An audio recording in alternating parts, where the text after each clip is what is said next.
The energy-intensive user group, EIUG, of Southern Africa, whose members account for about 40% of electrical energy consumed in the country, has warned that increases to electricity tariffs will exacerbate state-owned power utility Eskom's death spiral. The EIUG is participating in the National Energy Regulator of South Africa's, Nersa's, public hearings into Eskom's applications to claw back nearly R67 billion using the Regulatory Clearing Account (RCA) mechanism. The applications relate to 3 years of the third multi-year price determination period, which operated for a 5-year period between April 1, 2013 and March 31, 2018. We have scrutinized Eskom's application and are of the view that Nersa should not allow the recovery of costs. We believe that any further increase in tariff will only exacerbate Eskom's death spiral. EIUG CEO Sholani Mbanga avers. He adds that the 3 RCA applications are a result of Eskom's inability to complete and put into commercial operation the new power stations and its inferior maintenance on the existing generation fleet.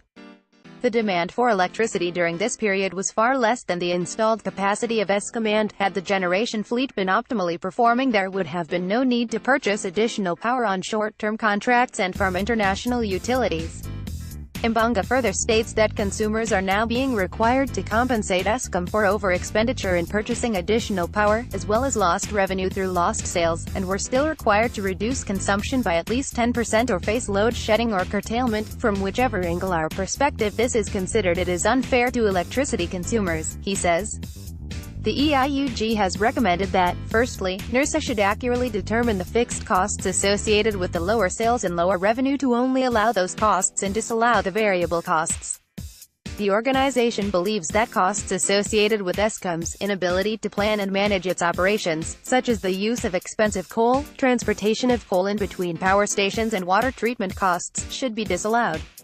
Secondly, the costs related to price variations that are associated with foreign currencies, such as gas and oil and/or nuclear, must be confirmed, and only those costs that are prudent must be allowed.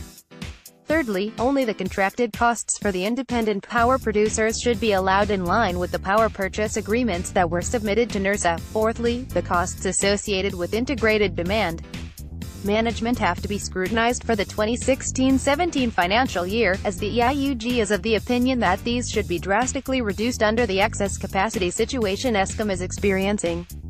Only the manpower costs and the completion of already started projects should be allowed, the EIUG suggests. The group also wants Nersa to review the capital expenditure budget of Eskom.